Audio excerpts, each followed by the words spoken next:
Good morning, Ohio. James Ernest of the Grueling Truth Radio Network here with Martin Rooney to discuss his new book, Coach to Coach. So, Coach, what inspired the book? Wow. Well, hey, James, great to be on. And hey, I've been an athlete for a long time. I was a Division I track and field athlete. Then I was also on the U.S. bobsled team, which people often find interesting. And then when I got into coaching, I worked in the NFL for a bunch of years, trained first rounders from every major sport and UFC champs.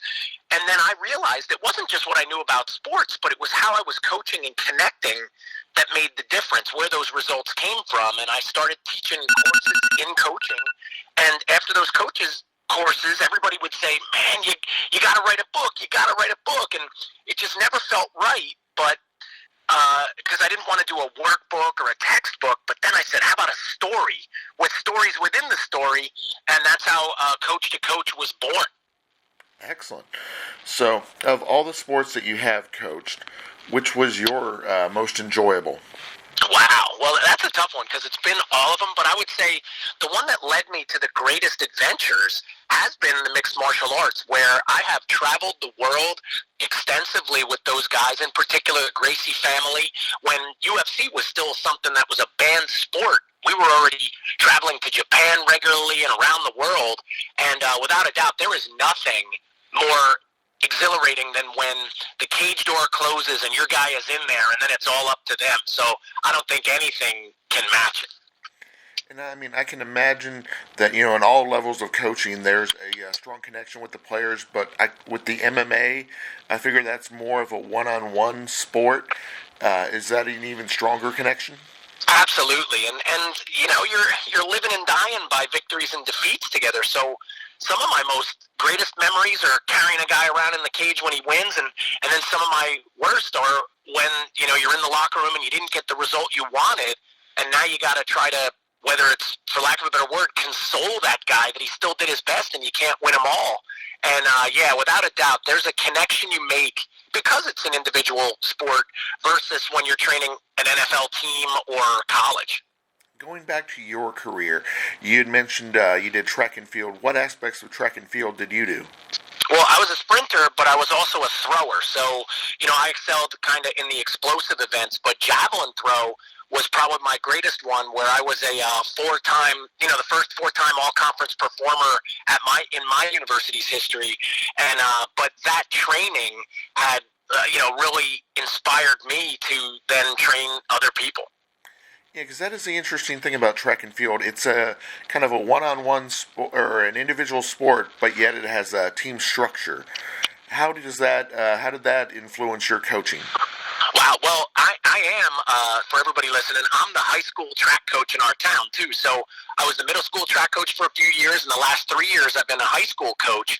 And without a doubt, you're absolutely right, James, where it's an individual sport for each event. But last week we had a big relay meet, and that's where it's about the team. So I guess I have to work one-on-one with so many of the kids. But at the same time, when we ride the bus today, we have a meet tonight. When we ride the bus today, it's about the team, and we still want to score the most points. So it's definitely a unique sport that way, where you want each kid to excel, but it still does contribute to the team.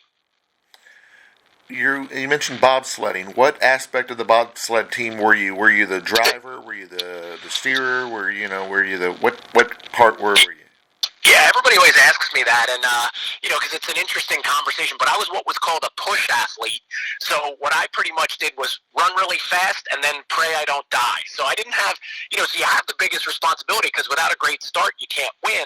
But the driver is the guy that's steering it and in control of everybody's fate. And so I was a push athlete, which means what did I have to do? I just had to be as big and as strong as I could possibly, and fast as I could possibly be.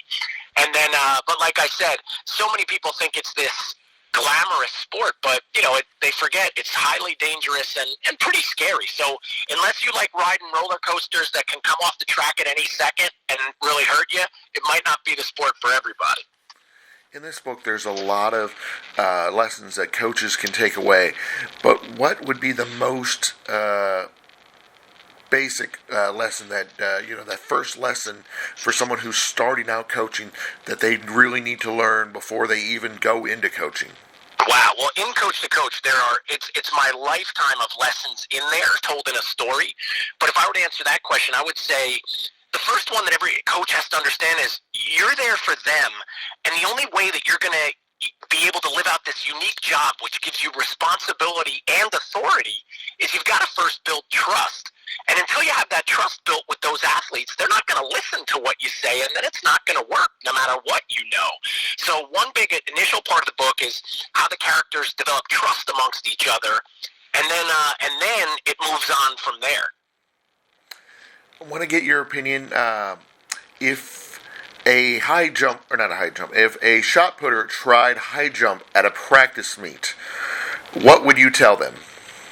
Wow. Well, first I would I would say, hey, do you know some of the shot putters are some of the most explosive athletes in the world, and high jump is an event that demands that.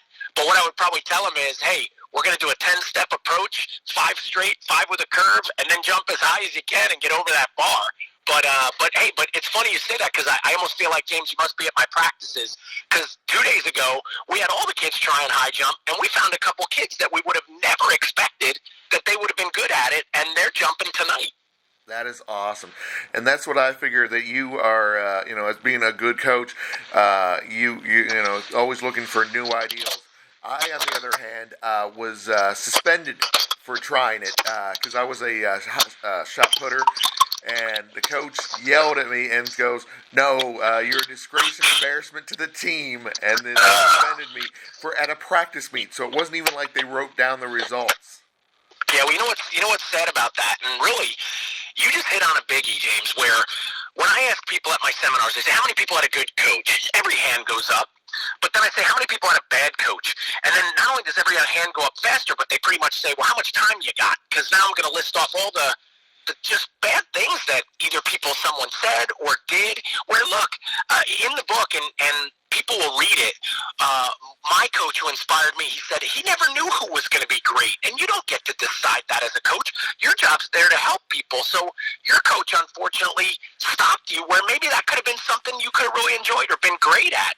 And when people read this book, that's my hope, that we're just going to prevent one more of those experiences for somebody. And as you know, man, like, they're happening still every day. Like, today I will coach, there'll be 10 other teams there, and some of the stuff that I see that they say to these kids, or they do, that's why this book is important, because if the world had a bunch of better coaches, the world's going to be a better place.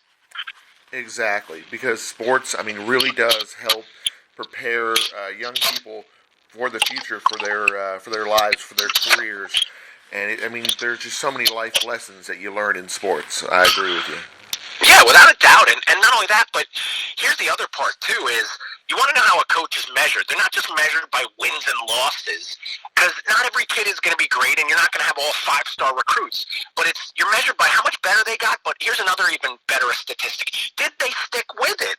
Because, see, after that experience you had, maybe you end up quitting track, because all of a sudden this guy obviously doesn't sound like he loves it, and then all of a sudden now you're not going to love it, and then you leave sport and miss those lessons. And again, it's the statistics are drastic. I think it's 75% of kids drop out of sports by high school, and they're missing that all the great stuff that comes along with it. And that's not the kid's fault, that's the coach's fault, and that's why I wrote Coach to Coach.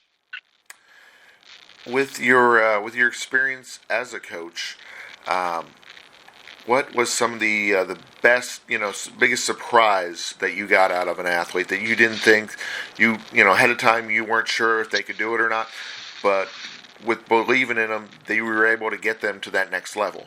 Wow, well, hey, I've been lucky to train a lot of high-level athletes, and we had an NFL Combine program.